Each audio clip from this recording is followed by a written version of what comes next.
গোসল করতে গেছেন একদিন পুরা ঘেরাওয়ের ভিতরে, যেখানে শুধু মারিয়ামই গোসল করে, ব্যবস্থা করে দেওয়া হয়েছে, আর কেউ ওখানে যায় না। গোসল করার জন্য প্রস্তুতি নিচ্ছেন, হঠাৎ দেখেন ফাতামাসসালা লাহু বাশারান সাবিয়্যা, এক সুঠাম দেহে সুন্দর যুবক দূরে দাঁড়িয়ে আছে। قالت إني أعوذ بالرحمن منك إن كنت تقيا। মারিয়াম বললেন, তুমি যদি আল্লাহকে ভয় করে থাকো, এটা তো আল্লাহর বিশেষ জায়গা, বাইতুল মাকদিস, ওই এরিয়ার ভিতরে, তুমি যদি আল্লাহকে ভয় করে থাকো, আমি তোমার কাছ থেকে আল্লাহর আশ্রয় প্রার্থনা করছি, তুমি এখানে আসলা কিভাবে? ইন কুনতা তাকিয়া। ওই লোক বলে, ইন্নামা আনা রাসূল রাব্বিক লিআহাবা লাকি গুলামান যাকিয়া। আমি মানুষ নই, আমি ফেরেশতা, আল্লাহ আমাকে পাঠিয়েছেন আর আমাকে আদেশ করেছেন আপনার ভিতরে এক পবিত্র সন্তান স্থানান্তরিত করবার জন্য। কিন্তু সেটা কিভাবে? উনি বললেন, সেটা কিভাবে হবে, আমার বাচ্চা কিভাবে হবে? قالت أن يكون لي غلام ولم يمسسني بشر ولم أك بغيا। আমার সন্তান কিভাবে হবে? আমি তো নষ্ট ভ্রষ্টও নই, আর আমাকে কোন পুরুষ বৈধভাবেও স্পর্শ করে নাই, কোন মানুষই আমাকে স্পর্শ করে নাই। সাবালিকা হওয়ার পরে পুরুষ তো দূরের কথা, নারীও স্পর্শ করে নাই, তা আমার বাচ্চা হবে কিভাবে? ফেরেশতা বললেন, এভাবেই হবে, আপনি হাঁ করেন। হযরত মারিয়াম হাঁ করলেন। ফেরেশতা ওইখান থেকে ফু দিলেন। কি দিলেন? ফু দিলেন। দূর থেকে, টাচ না করে দূর থেকে ফু দিলেন। হযরত মারিয়ামের পেটে গর্ভ সঞ্চার হয়ে গেল, গর্ভবতী হয়ে গেলেন। তাহলে বলেন তো দেখি, এখানে কি ওই যিনি ফু দিয়েছেন তিনি বাপ? আরে কয় না কেন? দুনিয়াতে কেউ ফু দিয়ে বাচ্চা হতে পারবো? আজ পর্যন্ত টাচ করে নাই, কেমনে হয়? বাচ্চা যখন হওয়ার সময় হয়েছে, এলাকা থেকে দূরে চলে গেছে, কারণ মানুষ তো খারাপ বলবে, মানুষ তো খারাপ বলবে। পায়খানার দরজা বন্ধ করা যায়, বন্ধ আটকানোর জন্য মানুষের মুখ বন্ধ করা যায় না, বন্ধ করা যায়। শুধু মানুষের মুখ না, মানুষের কলমও বন্ধ করা যায়। এত দুর্গন্ধ ছড়াইতে পারে কোন কোন কলম এবং কোন কোন মুখ। পায়খানার দরজা বন্ধ করতে পারবে, গন্ধ আটকাইতে পারবে, মানুষের মুখ বন্ধ করতে পারবে না, পারা যায়? হযরত মারিয়াম রাদিয়াল্লাহু তাআলা ওখান থেকে চলে গেলেন দূরে, এক খেজুর গাছের নিচে গিয়ে আশ্রয় নিলেন। আর হাঁটতে পারতেছেন, পাশ দিয়ে ঝর্ণা ধারা প্রবাহিত হচ্ছে, কলকল করে পানি যায়। ওখানে বসলেন। সন্তান প্রসবের যে বেদনা, সে বেদনা শুরু হলো, প্রসব বেদনা। এত কষ্ট দুনিয়ার সকল মায়েদের সন্তান প্রসবকালীন অনুভূতি রব্বুল আলামিন হযরত মারিয়ামের মুখ দিয়ে বের করে কোরআনের ভিতরে দেখিয়ে দিয়েছেন, বুঝিয়েছেন, ও দুনিয়ার সন্তানরা, তোমার মা তোমাকে জন্ম দেওয়ার জন্য এইভাবে কষ্ট করেছে, অতএব বড় হওয়ার পরে তোমার মায়ের অবাধ্য হইও না।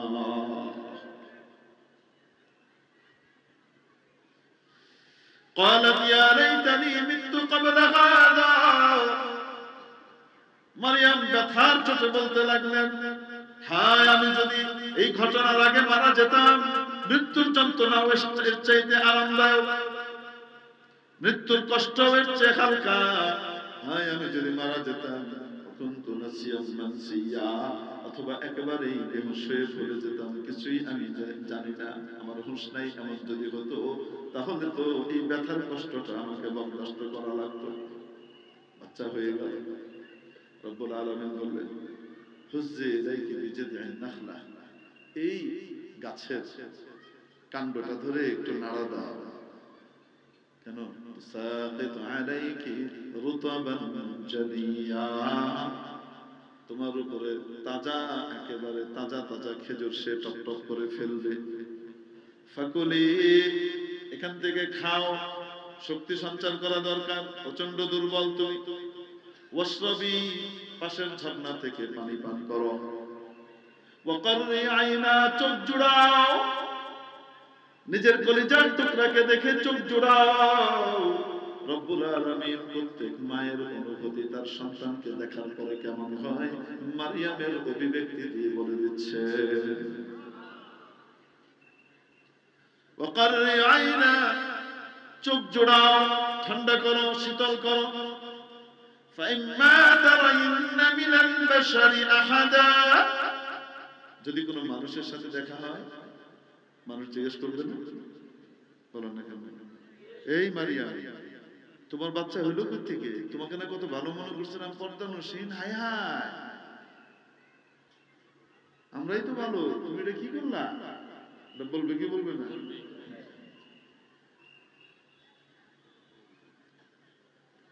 যদি কোনো মানুষের সাথে দেখা হয় তাহলে বলে দিও ইন্নী নাযারতু লিররহমানি সাওমা, আমি রহমানের জন্য, মহাদয়াবানের জন্য রোজার মানত করেছি।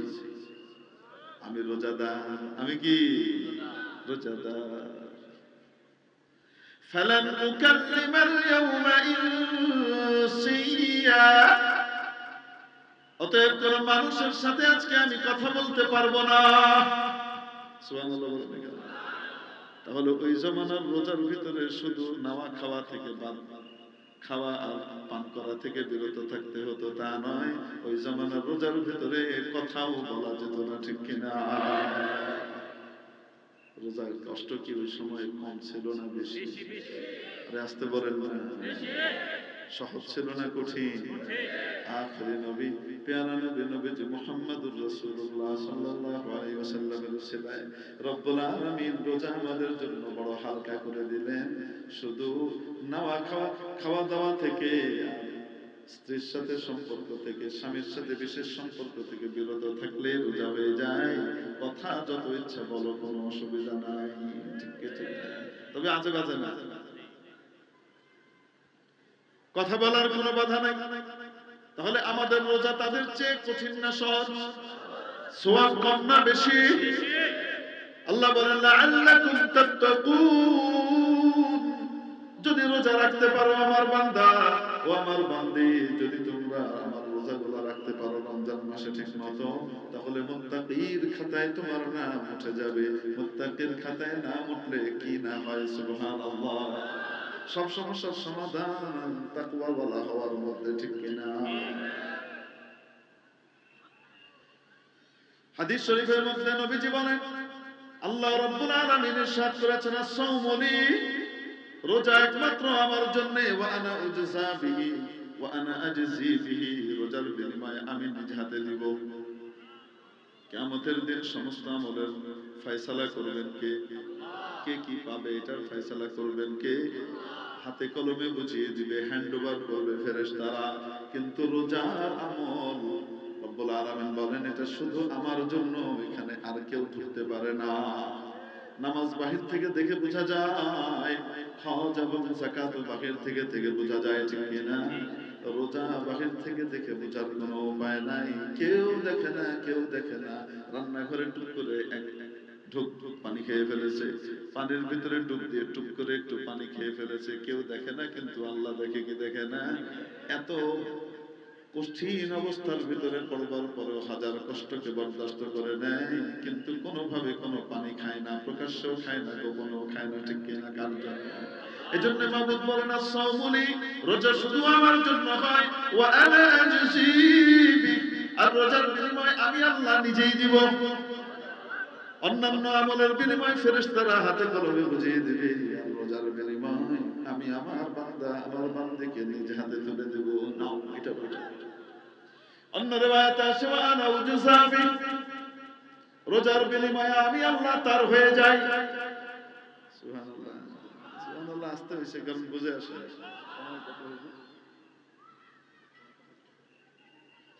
বাজে কয়টা?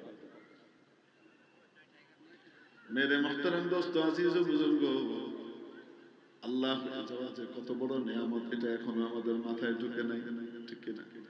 বলবো নাকি? খলিফা হারুনুর রশিদের এক মালি ছিল, কালী, দেখতে সুন্দর, খুব, কিন্তু খলিফা তাকে বেশি পছন্দ করতেন। সভাসদদের ভিতরে কানাকানি করে, বাদশাহ রুচি এত ভালো, এত সুন্দর, এত উন্নত, এই কালীবাদের কাছে এসে ওনার রুচি ডিগবাজি খায় খায়, উনি আমাদের চেয়ে তার কথার দাম দেয় বেশি। বাদশাহ বুঝতে পেরেছেন যে চাহনি দেখে যে এরা মনে হয় এটা নিয়ে একটু কানা ঘষা ঘষা। উনি একদিন করলেন কি, পুরা দরবারের দরজা বন্ধ করালেন, যারা খাস সভাসদ ওনার সবাই আছে, মানে মন্ত্রীবর্গ, বিশেষ এমপিরা আছে।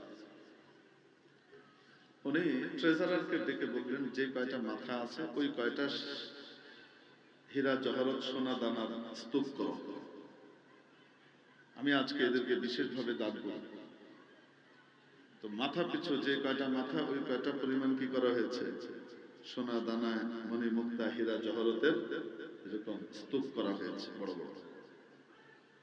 এরপরে বাদশাহ বললেন, আমি এখন যখন ঘোষণা করব তোমরা উঠবে, যে যেটার উপরে হাত রাখবে সেটা তার, যে যেটার উপরে হাত রাখবে সেটা। বাদশাহ বললেন, আর এক একটা স্তূপে যা আছে 19-20 আর কি, একটার থেকে একটার ব্যবধান, কিন্তু যা আছে তা দিয়ে 3 পুরুষ না 14 পুরুষ খেয়েও শেষ করতে পারবে না, এত বিশাল দান। বাদশাহ ঘোষণা করে যখন বললেন যাও এবার, সবাই উঠে যার যার মতো পছন্দ মতো একটা স্তূপের উপরে হাত রাখলো। একটা স্তূপ খালি পড়ে আছে, এটার উপরে কেউ হাত রাখে না। কি ব্যাপার? ব্যাপার হলো যে কালীবাদী ওর মতো বয়ে রয়েছে, ও যে এটা হাত রাখবে তার খবর নাই, এটা কানাকানি করে, এটার বাহির যেমন কালা, বাইরে কিছু নাই, ভিতরেও কিছু নাই, বেকুব। এরকম সুযোগ জীবনে আসে নাকি? এটা হাতছাড়া করে দিচ্ছে। বাদশাহ জিজ্ঞেস করলেন, তুমি উঠলা না, তুমি কিছুর উপরে হাত রাখলা না? কালীবাদী জিজ্ঞেস করে, বাদশাহ নামদার আমিরুল মুমিনিন, যে ঘোষণা আপনি দিয়েছেন সেটা কি সত্য কিনা? উনি বললেন, কোন ঘোষণা? এই যে যেটার উপরে হাত রাখবে সেটা তার, এটা সত্য কিনা? উনি বললেন, হ্যাঁ সত্য। বাদী আস্তে করে উঠে পিছনের দিকে চলে গেল, বাদশার সিংহাসনের পিছন থেকে এসে বাদশার মাথার উপর হাত রেখে দিল। এখন সকলের চোখ খুলে গেল, হায় রে, যাকে বোকা মনে করতাম, বেকুব মনে করতাম, সেই তো আসলে বুদ্ধিমতী, সেই তো আসলে বুদ্ধিমান। আমরাই না বোকা ছিলাম, আমরা স্তূপের উপরে হাত রেখেছি, হীরা জহরতের স্তূপের উপরে হাত রেখেছি, আর এই বাদী এই স্তূপের খাজানার মালিকের উপর হাত রেখেছে। এই বাদশা যার, খাজানাও তো তার, ঠিক কিনা? রব্বুল আলামিন বলেন, আস-সাওমু লি ওয়া আনা উজজা বি, রোজা শুধু আমার জন্য, আর রোজার বিনিময়ে এই বান্দা আমাকে নিয়ে নেয়, আমাকে পেয়ে যায়, আমি তার হয়ে যাই।